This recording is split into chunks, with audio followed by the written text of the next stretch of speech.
we come together for worship this evening on Good Friday, there's a part of me that can't help but wonder why we choose to come together to worship on this day of all days. Why we choose to hold this service in memory of the day that Jesus died. Almost everything that we don't like in our world comes into focus on Good Friday. On Good Friday, love is rejected, friendship is betrayed, innocent people suffer, sick religion runs wild, law is carried out without justice. There's a loss of courage, and the world gone mad. We know enough Good Friday-like days that we don't have to come here and worship on this Good Friday, the day that Jesus died on the cross. We've experienced for ourselves the power plays and manipulation, the cowardice and compromise, the selfishness, intolerance, and malicious words and deeds that are all justified by righteous people and paraded as signs of religious devotion. But here we are.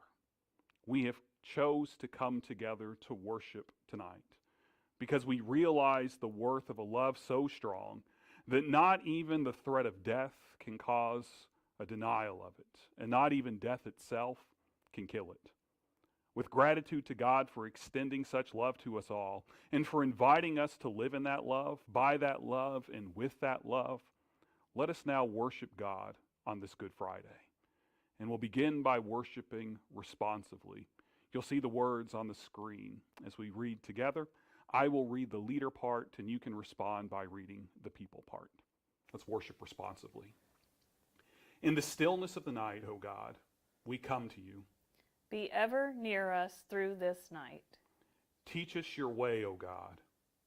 In our coming in and going out. In our lying down and in our rising up. For you alone are God. You alone can keep us safe.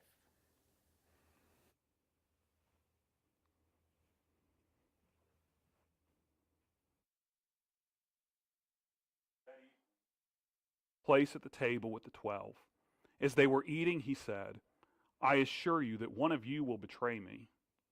Deeply saddened, each one of them said, I'm not the one, am I, Lord? Jesus replied, the one who will betray me is the one who dips his hand with me into this bowl. The Son of Man goes to his death just as it is written about him. But how terrible it is for that person who betrays the Son of Man.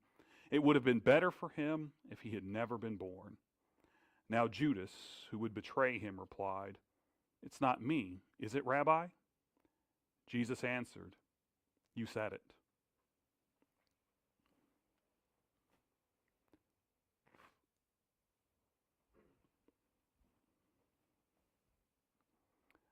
Then Jesus said to his disciples, Tonight you will all fall away because of me. This is because it is written, I will hit the shepherd, and the sheep of the flock will go off in all directions. But after I'm raised up, I'll go before you to Galilee. Peter replied, If everyone else stumbles because of you, I'll never stumble. Jesus said to him, I assure you that before the rooster crows tonight, you will deny me 3 times. Peter said, Even if I must die alongside you, I won't deny you. All the disciples said the same thing. As the night went on, Peter found himself in a courtyard. While there, people thought they recognized Peter as one of Jesus' followers. So they asked Peter if he knew Jesus 3 separate times. Peter responded, Man, I don't know what you were talking about. At that very moment, while he was still speaking, a rooster crowed. The Lord turned and looked straight at Peter, and Peter remembered the Lord's words. Before a rooster crows today, you will deny me 3 times. And Peter went out and cried uncontrollably.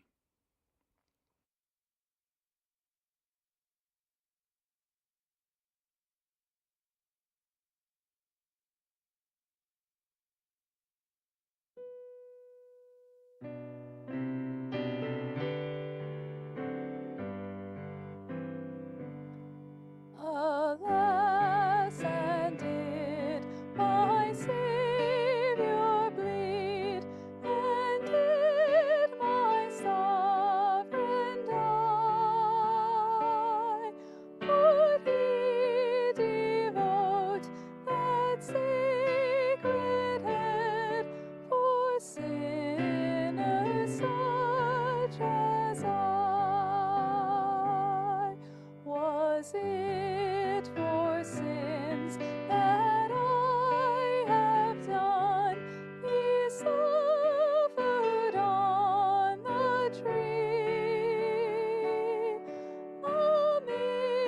amazing pity, grace unknown, and love beyond degree.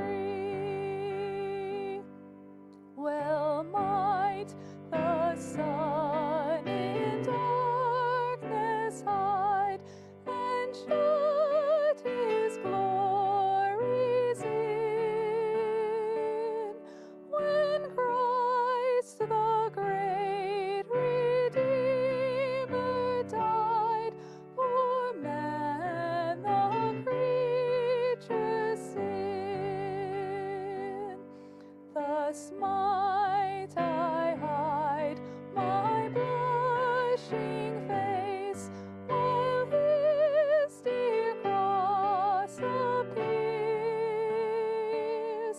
dissolve my heart in thankfulness, and melt my eyes in tears. But drops of grief can ne'er repay the debt of love I owe. Dear Lord, I give myself away, 'tis all that I can do.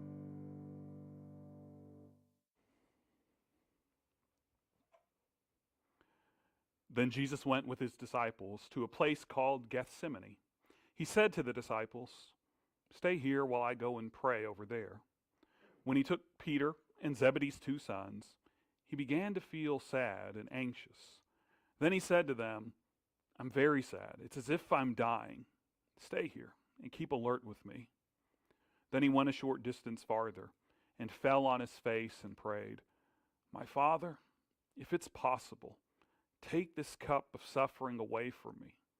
However, not what I want, but what you want." Jesus came back to the disciples and found them sleeping. He said to Peter, "Couldn't you stay alert 1 hour with me? Stay alert and pray so that you won't give in to temptation. The spirit is eager, but the flesh is weak." A second time he went away and prayed, "My Father, if it's not possible that this cup be taken away unless I drink it, then let it be what you want." Again he came and found them sleeping. Their eyes were heavy with sleep.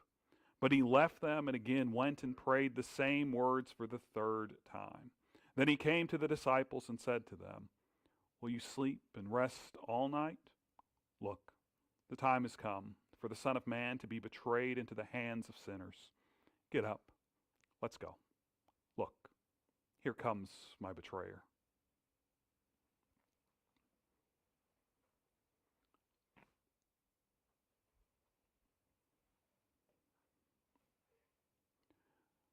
While Jesus was still speaking, Judas, one of the 12, came.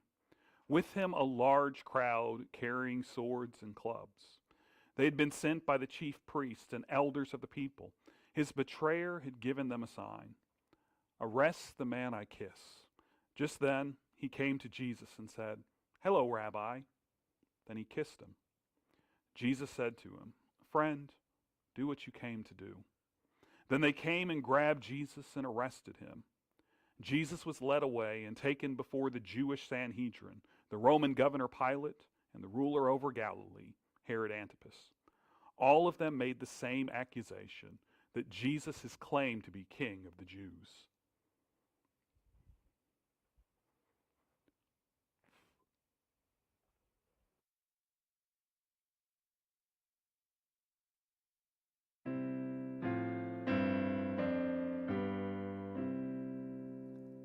O sacred head, now wounded, with grief and shame weighed down, now scornfully surrounded, with thorns thine only crown. How pale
Initially, the government officials were hesitant to kill Jesus, despite the cries of the masses.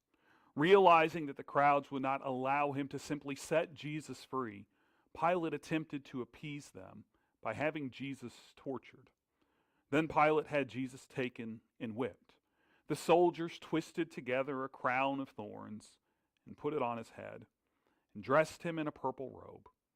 Over and over they went up to him and said, "Greetings, King of the Jews," and they slapped him in the face. Pilate came out of the palace again and said to the Jewish leaders, "Look, I'm bringing him out to you to let you know that I find no grounds for a charge against him." When Jesus came out wearing the crown of thorns and the purple robe, Pilate said to them, "Here's the man." When the chief priests and their deputies saw him, they shouted out, "Crucify! Crucify!"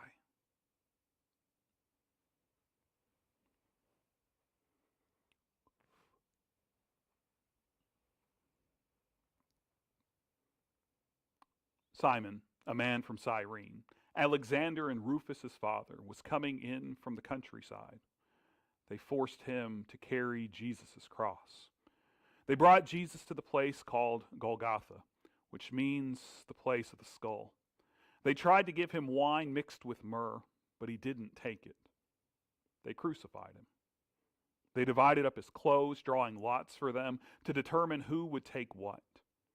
It was 9 a.m. when they crucified him. The notice of the formal charge against him was written, "The King of the Jews." They crucified 2 outlaws with him, one on his right and one on his left. People walking by insulted him, shaking their heads and saying, "So you were going to destroy the temple and rebuild it in 3 days, were you? Save yourself and come down from that cross." In the same way, the chief priests were making fun of him among themselves, together with the legal experts. "He saved others," they said, "but he can't save himself. Let the Christ, the King of Israel, come down from the cross. Then we'll see and believe."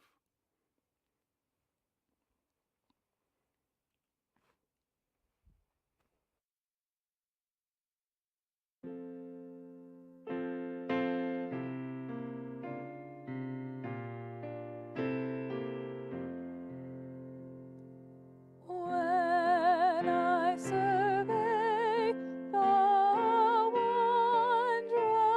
wondrous cross on which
As we began our time together this evening, I couldn't help but wonder why we gather and worship on a Good Friday.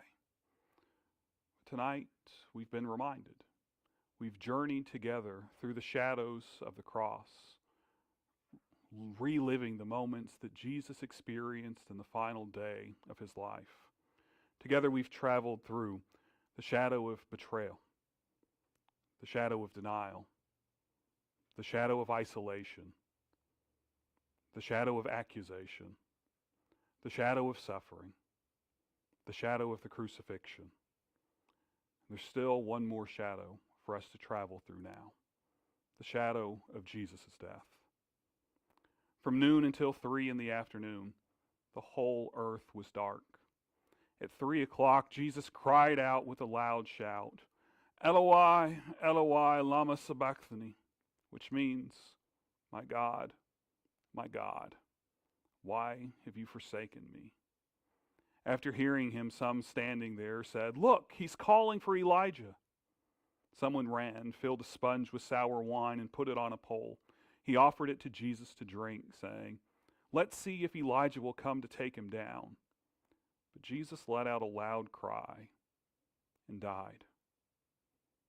The curtain of the sanctuary was torn in two from top to bottom.